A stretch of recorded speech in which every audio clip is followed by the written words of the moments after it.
गंगा मैया। दोस्तों कैसे हो आप सब, आशा करती हूँ आप लोग ठीक होंगे। तो आज गंगा जी के तट पे आए हैं, पीछे देखो गंगा मैया बह रही हैं। हम लोग गंगा किनारे गाना गाने आए हैं और गंगा वाला गीत भी है। प्रयागराज में जो कुंभ मेला लगा है उसी का गीत है। प्रयागराज में कुंभ वाला मेला जो लगा है और मतलब भर तो चलिए सुनाते हैं आप सभी को ये प्यारा सा कुंभ वाला प्रयागराज का। आप लोग वायरल कर दीजिए दोस्तों, क्योंकि बड़ी डिमांड है कि वायरल नहीं हो रहे हैं। तो आज इसी बात पे आप लोग वायरल खूब उड़ा दीजिए इस गीत को, कि वायरल हो जाए और इन बहनों को भी सब जानने लगी। यही हमारा नदिया किनारे आई कुंभ वाला गाना गवावे ना। ये नदिया किनारे आए हैं। चलिए देर न करते हुए सुनाते हैं आप सभी को। पिया देखई का मन बड़ा होला, प्रयागराज कुंभ वाला मेला। पिया देखई का मन बड़ा होला, प्रयागराज कुंभ वाला मेला। कुंभ वाला मेला पिया, कुंभ वाला मेला, कुंभ वाला मेला पिया, कुंभ वाला मेला। पिया देखई का मन बड़ा होला, प्रयागराज कुंभ वाला मेला।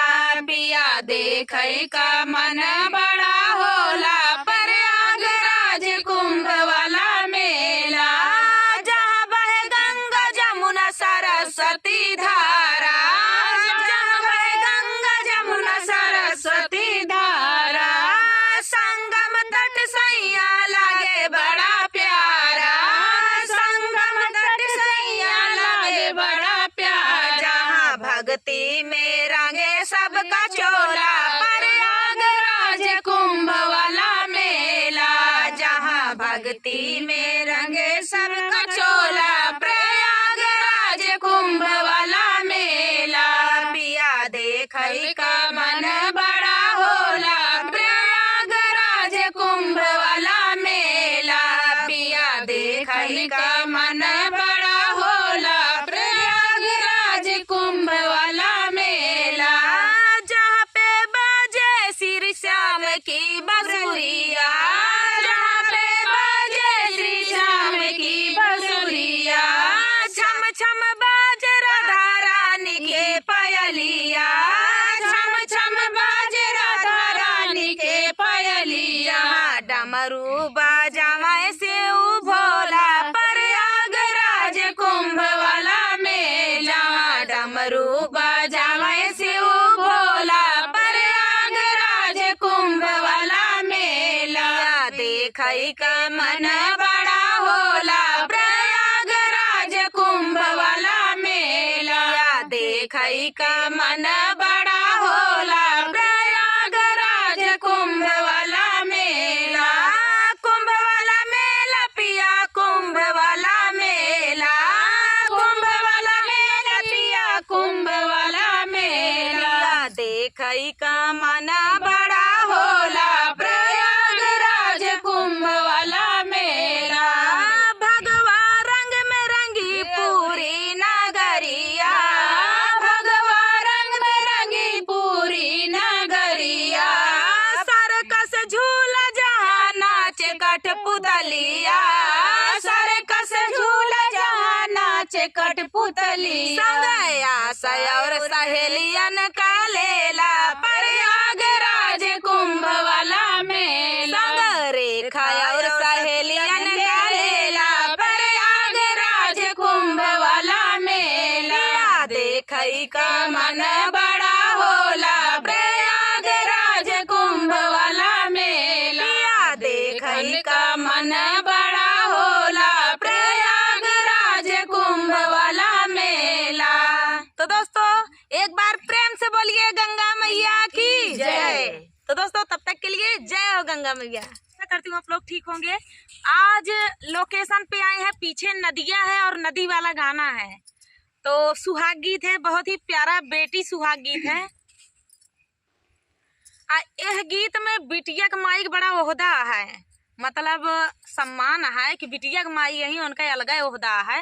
तो वही चीज एक गीत में दर्शाया गया, आप लोग सुनिएगा और बताइएगा कैसा लगा। सब गीत में बेटवा के माइक रहते, गीत में बिटिया के माइक। एक गीत में बिटिया के माइक होता है और थोड़ा ऊंचा है। और समधी से देखा कैसे बात करते हैं, यहाँ बेटवा का बाप से समधी नहीं है तो समधी के भाई समधिनी पद दूसरा ही रहा था, तो मजाकों का पद रहा था, वैसे वो कुछ भी कह सका थी समधिन। तो चलिए सुनाते हैं ये प्यारा सा सुहाग गीत, बहुत ही प्यारा है। और पीछे नदियाँ है, ये नदियाँ सई नदी है और हमारे प्रतापगढ़ की सई नदी है। तो चलिए सुनाते हैं ये प्यारा सा सुहाग गीत। नदिया के रे तीरे हाका मारई बाभना पुकार मारई बाभना पुकार मारई बाभना, यार बेटी के माया मांगई नाऊ सई कई गहना, 50 कई कपड़ा 50 कई कपड़ा, गाड़िया भारी सिंदूरा गाड़िया भारी सिंदूरा, नायन भारी कजरा नायन भारी कजरा, 12 जोड़ी बजना धामा कई मोरे अंगना, धामा कई मोरे अंगना, धामा कई मोरे अंगना, यारे नदिया के रे तीरे हाका मारई बाभना पुकार मारई बाभना, यारे बेटा के पापा बोलाई कहा मोरी समाधिनी, अरे सुना मोरी समाधिनी, अरे कहा पाऊ भाई मोरी समाधिनी, नऊ सई कई गहना 50 कई कपड़ा 50 कई कपड़ा, 12 जोड़ी बजना 12 जोड़ी बजना, धामा कई तोरे अंगना धामा कई तोरे अंगना, यारे कहा पाऊ भाई मोरी समदिन, नाऊ सई कई कपड़ा 50 कई गहना 50 कई गहना, गायन भारी कजरा नायन भारी कजरा, गाड़िया भारी सिंदूरा गाड़िया भारी सिंदूरा,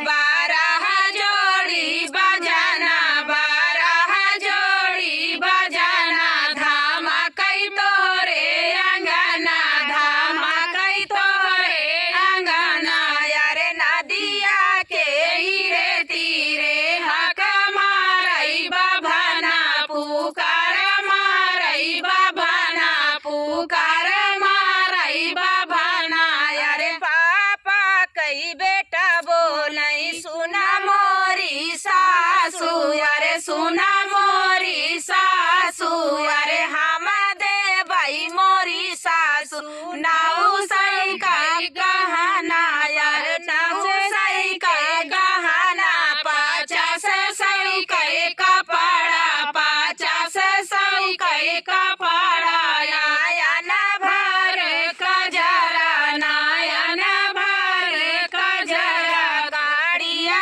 भर सिंदूरा गाड़िया भर सिंदूरा, 12 जोड़ी बजना 12 जोड़ी बजना, धामा कई तोरे अंगना धामा कई तोरे अंगना, यारे तू ही हाया मोरे बेटा तू तवा से पुतवा, यारे तू ही मोरे बेटावा, यारे तू ही मोरे पुतवा, यारे लाई के बारतिया तू आया मोरे अंगना, यारे आया मोरे अंगना, तू आया मोरे अंगना, यारे आया के रे तीरे हाका मारई बाभना पुकार मारई बाभना पुकार मारई बाभना, यारे बेटी के माया मांगईन।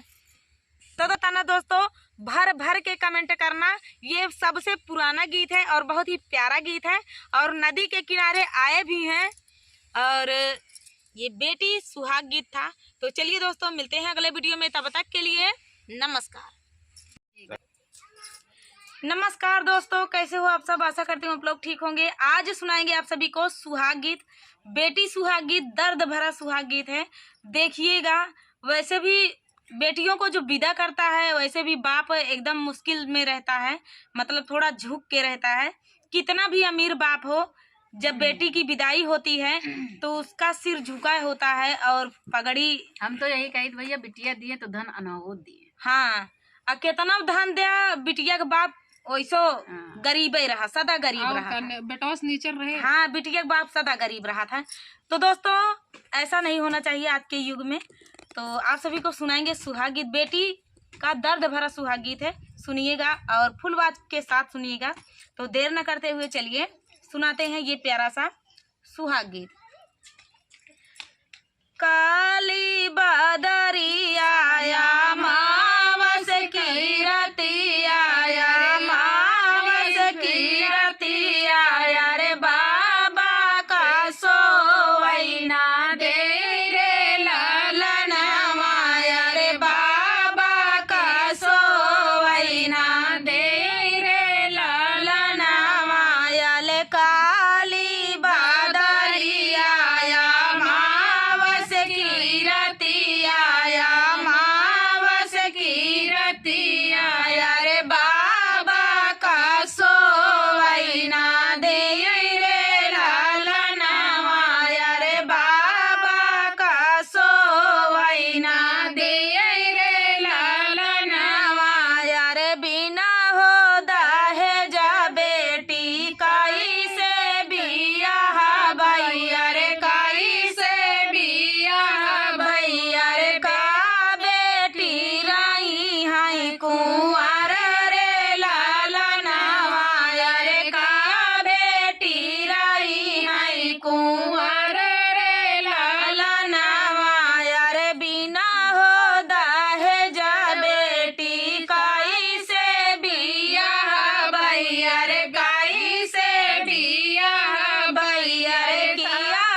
तो दोस्तों ये प्यारा सा दर्द भरा सुहाग गीत आप सभी को कैसा लगा कमेंट में जरूर बताना। दोस्तों आज के समय में जो दहेज की मांग होती है अब तो थोड़ा कम हो गया है, पहले बहुत ज़्यादा था, तो फिर भी थोड़ा बहुत है ये है। तो बिटिया के बाप कितना अमीर रहा है बिटिया के बाप, लेकिन वो सदा गरीब रहा थी। तो दोस्तों मिलते हैं अगले वीडियो में, तब तक के लिए नमस्कार।